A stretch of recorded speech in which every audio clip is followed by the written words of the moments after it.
السلام عليكم ورحمة الله وبركاته.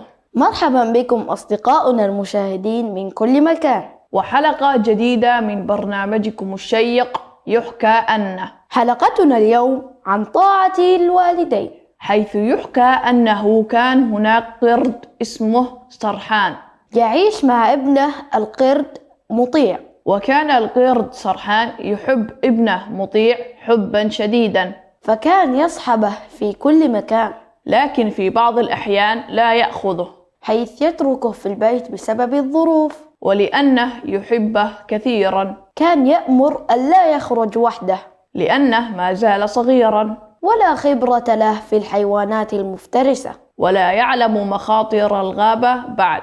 وأيضا أمره بعدم فتح الباب لأي أحد غيره في غيابه. وفي يوم خرج القرد سرحان إلى الغابة، وذلك حتى يحضر الطعام لابنه. وكان القرد مطيع وحده في المنزل، لكن مع طول الزمن والانتظار شعر القرد مطيع بالملل، فذهب إلى نافذة المنزل وبدأ ينظر إلى الحيوانات التي كانت تتحرك في الخارج. وبينما الثعلب يمشي رأى القرد مطيع الذي كان ينظر عبر النافذة، فقال في نفسه: لماذا أذهب بعيدا للصيد وهنا يوجد قرد صغير وشهي، وسيريحني من تعب المسافات للصيد؟ لكن يجب أن أعرف أولا هل هو وحده؟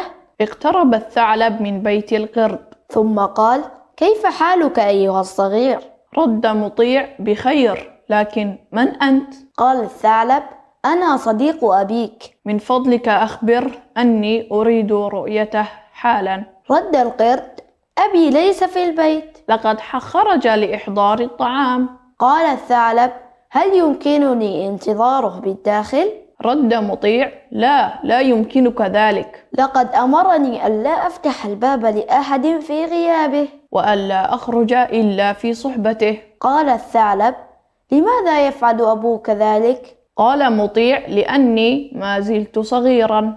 وهنا بدأ الثعلب بالكذب على القرد مطيع، فقال له: هذه الطريقة ليست جيدة، هكذا أبوك يحرمك من متعة الحياة، يجب أن تخرج وتلعب مع غيرك، ولا بد أن يكون لك شخصية مستقلة. نظر القرد الصغير إلى الثعلب المكار طويلا، وبدأت الكلمات تلعب داخل عقله الصغير، فقال له: أنت محق أيها العم الطيب. رد الثعلب: شكرا، هل يمكنني الدخول؟ قال مطيع: طبعا، سأفتح لك الباب. وفعلا توجه صديقنا القرد مطيع لفتح الباب، لكن الباب كان مغلقا بإحكام، فلم يستطع مطيع فتحه، فعاد إلى النافذة مرة أخرى. وقال للثعلب: عذرا يا عم، لم أستطع فتح الباب فهو مغلق بإحكام. بدأ على الثعلب المكار علامات الغضب والحسرة، لكنه حافظ على ابتسامته صفراء وضحكة مصطنعة وكاذبة. وقال لمطيع: إذن سأكسر الباب من الخارج. أصدقائنا الأعزاء، ترى هل سيستطيع الثعلب الدخول؟ ستعرفون ذلك من خلال الحكاية، لكن بعد فاصل قصير. فاصل ونواصل.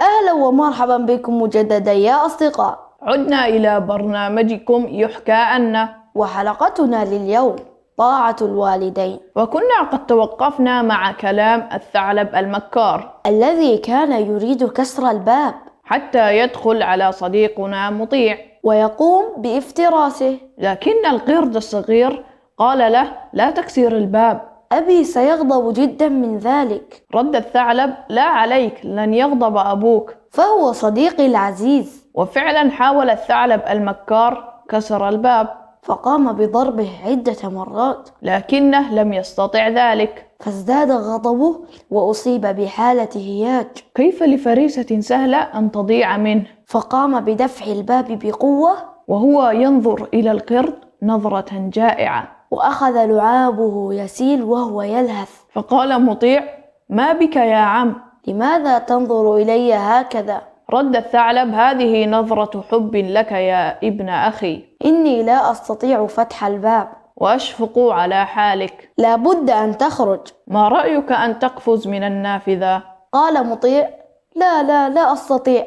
لقد منعني أبي من الخروج. قال الثعلب بغضب: أبوك مرة أخرى؟ هيا اخرج أيها الصغير. ثم قال بهدوء: ستفوت المتعة، إن جمال الغابة بانتظارك. وسنلعب ألعابا جميلة وممتعة.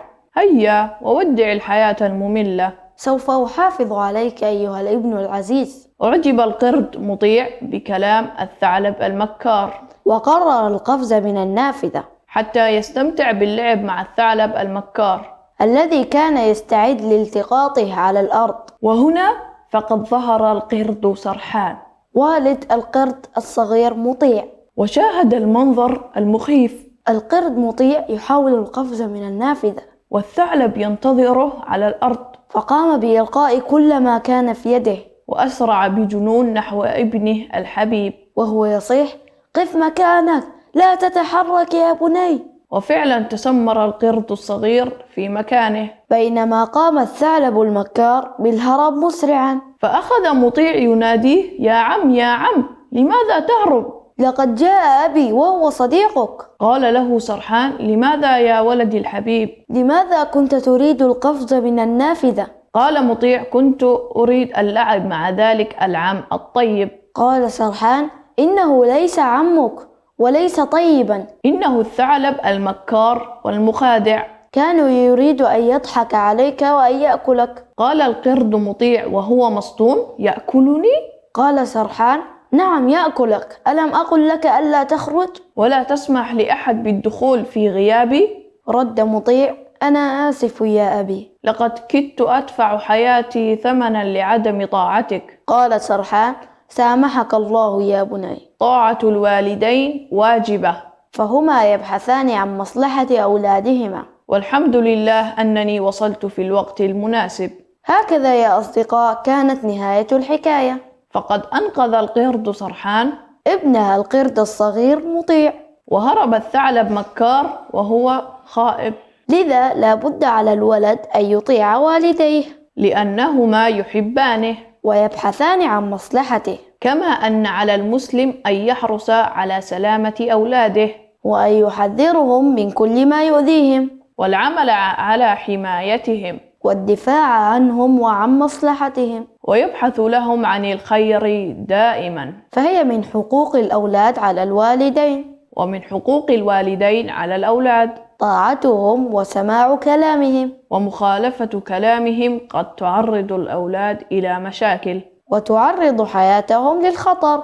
كما أن طاعة الوالدين تجلب الخير في الدنيا والآخرة، وتكون سببا في نجاح أولادهم في كل شيء.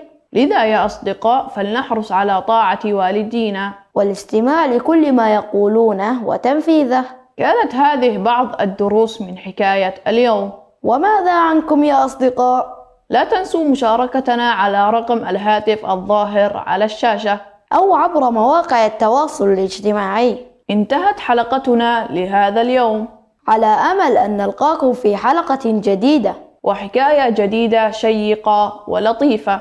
هذا موفق ناصر يحييكم، وعبد السلام ناصر. نترككم في حفظ الله ورعايته. إلى اللقاء يا أصدقاء، إلى اللقاء.